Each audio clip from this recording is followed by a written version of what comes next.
प्रार्थनास्थळ कायद्यावर आज सुप्रीम कोर्टात सुनावणी। सरन्यायाधीश संजीव खन्ना यांच्या अध्यक्षतेखालील 3 न्यायाधीशांच्या खंडपीठासमोर होणार सुनावणी।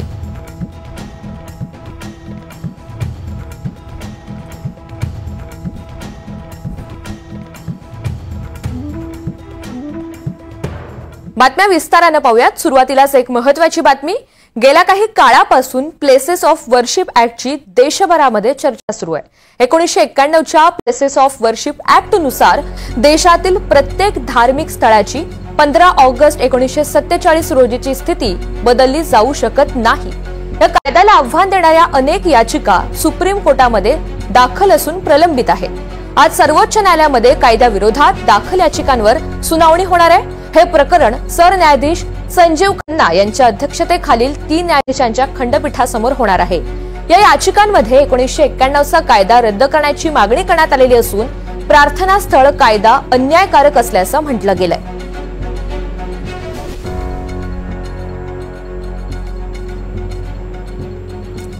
तर गेल्या काही काळापासून प्लेसेस ऑफ वर्शिप या ऍक्टची देशभरामध्ये चर्चा सुरू आहे आणि यावर आज सुनावणी पार पडणार आहे। या सगळ्या संदर्भात बातचीत करण्यासाठी माझे सहकारी राहुल कुलकर्णी आपल्या सोबत आहेत।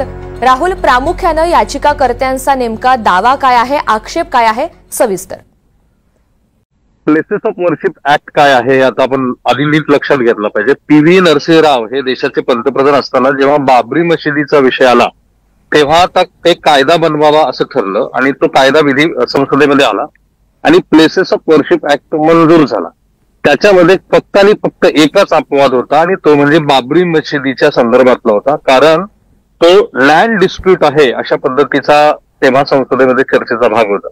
आता ज्यांनी कुणी अयोध्ये संदर्भातलं जजमेंट जे 3 न्यायाधीशांनी दिलेलं आहे आणि नंतर सर्वोच्च न्यायालयाने तोच निवाडा कायम ठेवला अलाहाबाद उच्च न्यायालयाचा, तर त्याच्यामध्ये प्लेसेस ऑफ वर्शिप ऍक्ट हाच महत्वाचा मुद्दा ठरला। म्हणजे काय तर जेव्हा देश स्वतंत्र झाला त्यानंतर एक विशिष्ट असा कालमर्यादा निश्चित करून त्या कालमर्यादेच्या नंतर या देशामध्ये ज्या ज्या काही घडामोडी घडल्या त्याला कुठेही कायदेशीर मान्यता मिळणार नाही असं देशाच्या संसदेनं सांगितलं होतं। That is called places of worship act.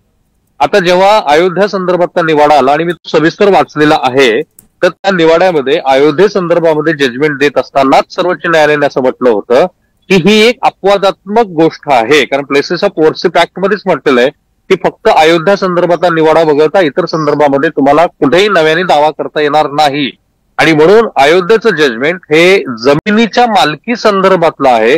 तिथे प्रभू रामचंद्राची मालकी तिथं कायद्याने सिद्ध केली गेली आणि त्याच्यामध्ये इतर पुरावे गृहीत धरले गेले। आता काय झाले की देशामध्ये एकूण 9 अशी प्रकरणं ऋतुजा आलेली आहेत की ज्याच्यामध्ये places of worship act challenge केला गेलेला आहे। विशेषतः सर्वोच्च न्यायालयातले पण भारतीय जनता पार्टीशी निगडीत असलेले एक सन्माननीय वकील आहेत, त्यांनी पण या संदर्भामध्ये याचिका दाखल केलेली आहे। तसंच सुब्रमण्यम स्वामी यांनी पण प्लेसेस ऑफ वर्शिप ऍक्ट संदर्भामध्ये सर्वोच्च न्यायालयामध्ये निवाडा याचिका दाखल केलेली आहे, ज्याच्यावरती आता सुनावणी सुरू आहे। पण यापूर्वीचा जर वेगवेगळ्या न्यायालयामध्ये आलेला आधार आपण बघितला तर जो कायदा देशाच्या संसदेनं मंजूर केलेला आहे आणि ज्या कायद्यामध्ये केवळ अयोध्येचं जो लँड डिस्प्यूट आहे तोच फक्त वगळण्यात आला होता, तर इतर ठिकाणी मात्र हा कायदा पुन्हा बदलायचा असेल तर संसदेकडे जावं लागेल। त्यामुळे सध्या 2 पातळीवरती चर्चा होत आहेत। आणि बघा आता माझ्या हातामध्ये लिस्टच आहे ऋतुजा की सुप्रीम कोर्टाचा निवाडा आल्यानंतर काय म्हटलं गेलं होतं की अयोध्या तो एक झांकी है, अभी मथुरा काशी बाकी आहे आणि अक्षरशः तसं घडताना दिसतंय। माझ्या हातात मोठी लिस्टच आहे। कुतुब मिनार इथला कुवत उल मशीद तिथे आता वाद निर्माण झालाय। अटाला मशीद जी जौनपूर उत्तर प्रदेश मधली आहे, जुम्मा मशीद जी मंगळूरची कर्नाटक मधली आहे, शम्मी जामा मशीद जी बदायूं यूपीची आहे, शाही ईदगाह मशीद मथुरा ज्याचा आत्ताच मी उल्लेख केला, जामा मशीद फतेपूर शिकरी यूपीची आहे, अजमेर शरीफ इथला जो जगप्रसिद्ध असा सुफी ख्वाजाचा दर्गा आहे इथे काय झालंय की प्लेसेस ऑफ वर्शिप ऍक्ट मध्ये आता असं म्हटलंय की आमचा धार्मिक स्थळाबद्दलचा वादच नाहीये, आमचा वाद आहे ती जमिनीची मालकी कोणासंदर्भातली आणि इथेच कायद्यामध्ये एक त्रुटी आहे असं कायदा तज्ञाचं मत आहे की देशाच्या संसदेने जो कायदा मंजूर केला तो धार्मिक स्थळासंदर्भातला होता प्लेसेस ऑफ वर्शिप ऍक्ट।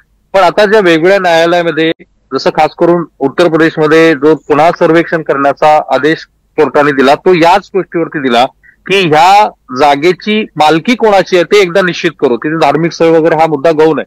पण आता हळूहळू कायद्याच्या चौकटीत आणि राजकारणाच्या पातळीवरती सुद्धा हा मुद्दा हा चर्चेला येताना दिसतो आहे. अयोध्येपाठोपाठ आणखी वेगळ्या धर्मस्थळावरती दावे केले जात आहेत आणि मुख्यत्वे धार्मिक संघटना आणि उजव्या विचाराची मंडळी ही सर्वोच्च न्यायालयामध्ये गेलेली आहेत आणि एक प्रकारे असं दिसतं आहे की त्याला राजकीय व्यवस्थेसुद्धा पाठबळ आहे. पण आज जो निवाडा येईल त्यातनं एका गोष्टीचा मात्र निकाल लागेल की देशाच्या संसदेने 1991 साली जे म्हटले की प्लेसेस ऑफ वर्शिप ऍक्ट मध्ये फक्त अयोध्या हाच मुद्दा आहे, बाकी इतर ठिकाणचा तुम्हाला दावा करता येणार नाही.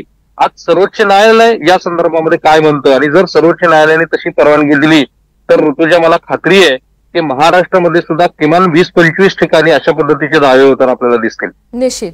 राहुल, आणखी एक महत्त्वाचा मुद्दा, या कायद्याच्या समर्थनार्थ सुद्धा अनेक याचिका दाखल आहेत. त्या पक्षाचा नेमका काय युक्तिवाद आहे, त्यांचं नेमकं काय म्हणणं आहे? साधं म्हणणं आहे त्यांचं की प्लेसेस ऑफ वर्शिप ऍक्ट हा आमच्यावरती अन्याय करणार आहे. मध्ययुगीन कालखंडामध्ये जी परकीय आक्रमणं झाली आणि त्यातनं अनेक मंदिरं तोडली गेली, अनेक धर्मस्थळाला क्षती पोहोचली आणि नंतर मग त्या ठिकाणी प्रायमरीली मस्जिदी उभ्या राहिल्या. तर आता मी जेवढी यादी वाचून दाखवली ती अल्पसंख्याक समुदायाशी निगडीत असलेली आहे.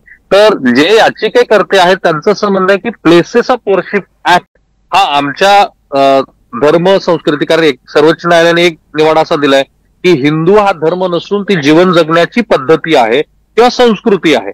त्यामुळे आमच्या पद्धतीला आणि आमच्या संस्कृतीला प्लेसेस ऑफ वर्शिप ऍक्ट मुळे कुठेतरी बाधा येते आहे, म्हणून या कायद्याचं पुनरावलोकन करावं अशाही याचिका आलेल्या आहेत.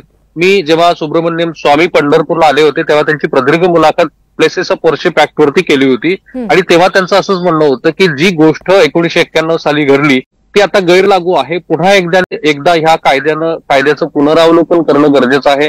देशाच्या संसदेमध्ये नवा कायदा यायला हवा आणि त्यासाठी ते भारतीय जनता पार्टीचे आणि त्यातल्या त्यात पंतप्रधान श्री नरेंद्र मोदी आणि अमित शहा यांना वारंवार आवाहन करत होते.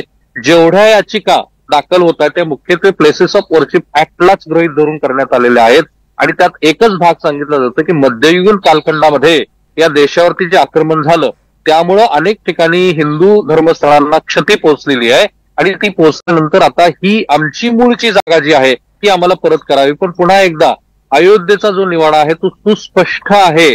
तेव्हा सन्माननीय न्यायाधीशांनी असं म्हटलं होतं की अशा पद्धतीनं आम्ही जो अयोध्येला निवाडा देत आहोत तो अपवादात्मक आहे. जर हाच निवाडा पुढे तुम्ही गृहीत धरून वेगवेगळ्या ठिकाणी दावे करायला लागलात तर एक शब्द होता की एंडलेस पिटिशन्स बनतील. आणि राष्ट्रीय स्वयंसेवक संघाचे सरसंघचालक मोहन भागवत यांनी सुद्धा मधल्या काळामध्ये जामा मस्जिदीच्या प्रमुखासह काही मुस्लिम मंडळींची जेव्हा भेट घेतली तेव्हा त्या मंडळींना असं सांगितलं होतं की ह्या इथून पुढे कोणत्याही नव्या धर्मस्थळाबद्दल नव्याने वाद करण्यामध्ये आम्हाला रस नाही. हे माध्यमांनी वाईडली रिपोर्ट केलेलं तेव्हाचं त्यांचं स्टेटमेंट होतं. परंतु आता आपण बघत आहोत की वेगवेगळ्या उजव्या विचारसरणीच्या संघटना ज्या आहेत त्या न्यायालयामध्ये जात आहेत आणि त्यांच्या सेंट्रल स्टेजला प्लेसेस ऑफ वर्शिप ऍक्ट हाच कायदा आहे. निश्चित. त्यामुळे आजची सुनावणी अनेक अर्थांनी महत्वाची आहे. आज नेमकं काय होतं हे आपल्याला पाहायचंय, काय निकाल येतो, काय निर्णय होतो हे सुद्धा पाहायचंय. धन्यवाद सविस्तर माहितीसाठी.